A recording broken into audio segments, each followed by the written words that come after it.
So I just wanted to have a little something to say about the new Hasbro 26-inch Sentinel because I fucking love Sentinels. They're just the goddamn coolest. I'm 52. I've just dug these damn things for so long, and these were great. These were really awesome. I actually bought the silver one by accident. I was beginning my Sentinel collection, didn't have a prayer of getting the purple SDCC exclusive ones, and just figured what the hell, we'll just get silver ones. And then things happened, and I got them cheap. So these guys have been the apple of my eye for quite a bit here, and didn't even have the slightest interest in buying the Days of Future Past version. Happy with these guys. But a giant sentinel is a giant sentinel, and the bigger the better. And I did go through a little mental gymnastics when I originally got these guys with the size, mainly going back to the Neil Adams comics, and trying to figure out the actual size of those guys then. And so I've been pretty happy with them for a while, but I would like to trade up. And these guys may go for sale, which is going to be kind of a leap of faith considering we have to wait another year for the big guys to show up. But they'll get it done. I'm just gonna do without these guys for a year. And these guys haven't been in storage after all for a little while anyway. They were out for a bit. I dusted them off and put them away. But the thing is this: we've been dealing with toy companies overcharging for a lot of stuff. The oil crisis is over. The China thing seems to be a little overblown, as far as the tariffs and that kind of crap. So there's no reason to charge a premium. There was no reason to charge another $1.50 per figure for a little while like they did. I think that price tag is still applicable on Hasbro.com. And if the new one, if the 26-inch one, crowdfunded one, was double the retail of Days of Future Past, I could understand. That'd be fine. It's almost double the size. That's great.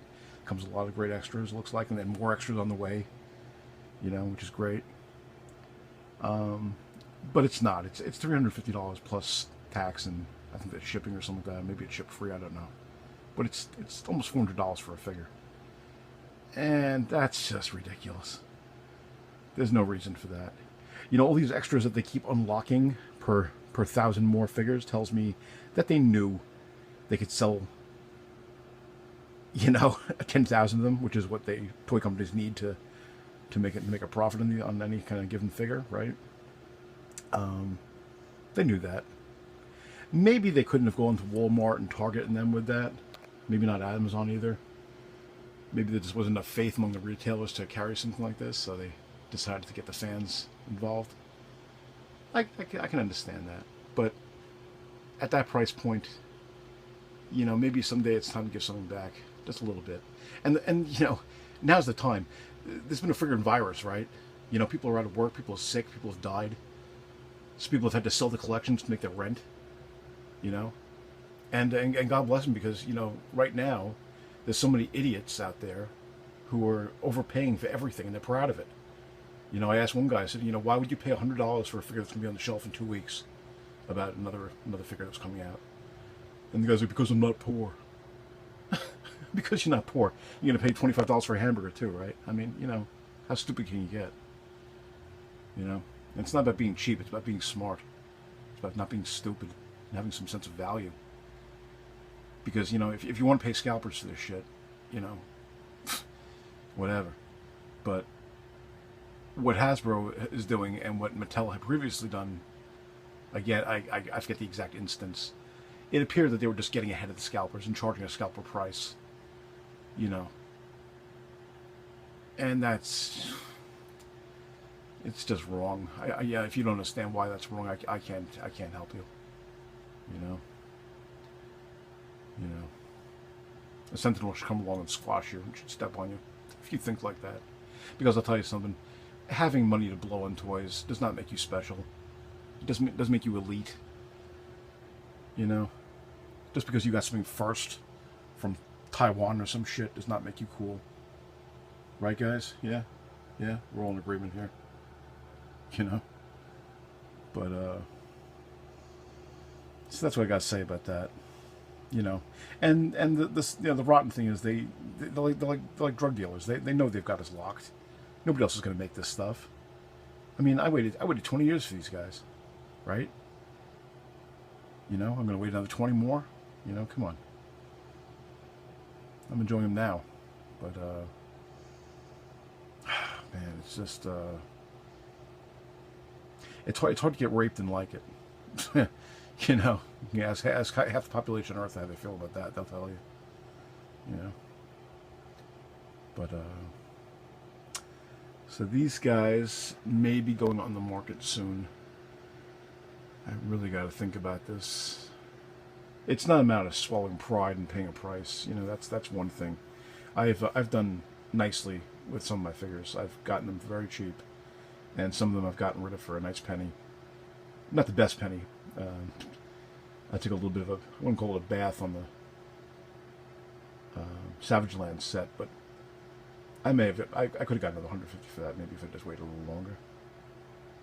But it's not about the money. I buy two of everything, and sometimes one pays for the other.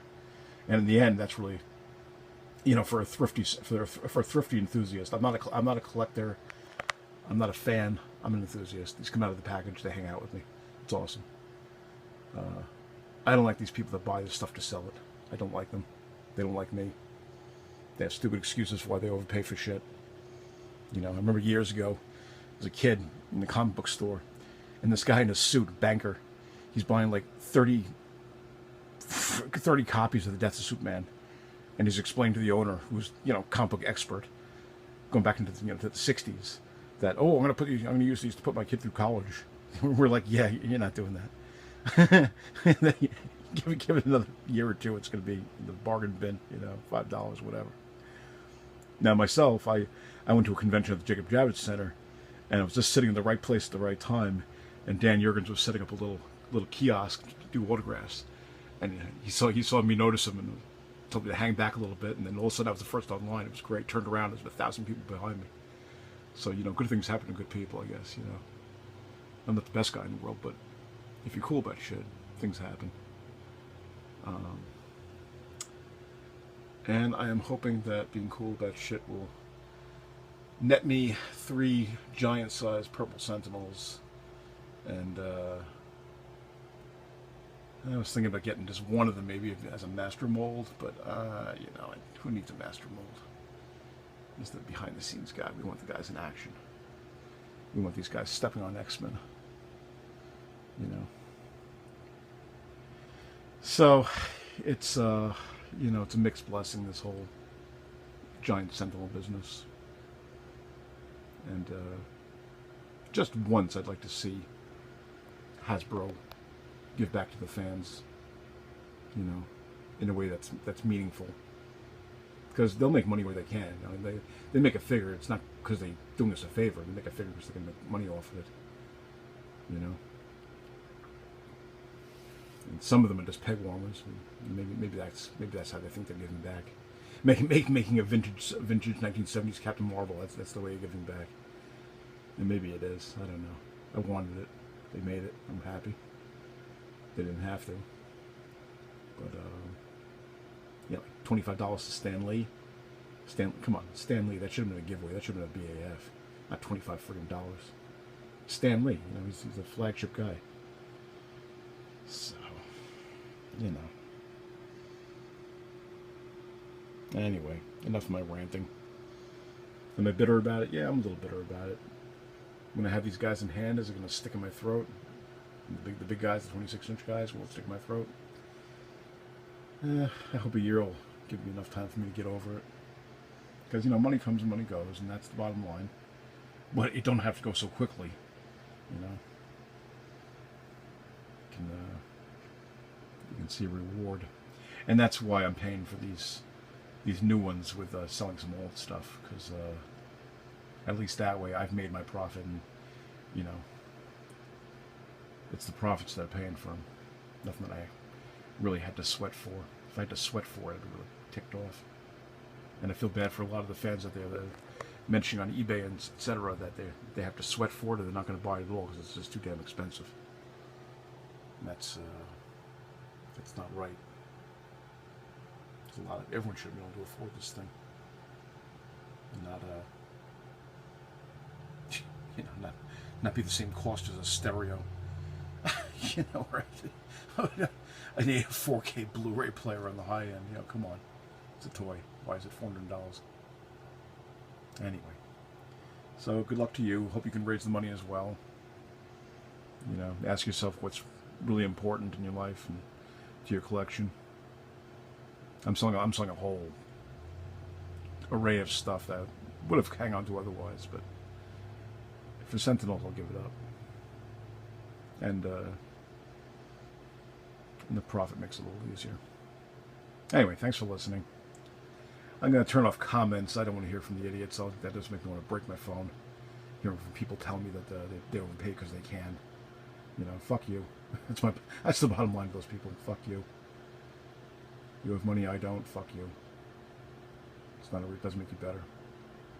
Anyway, enjoy your Sentinels, and see you next time.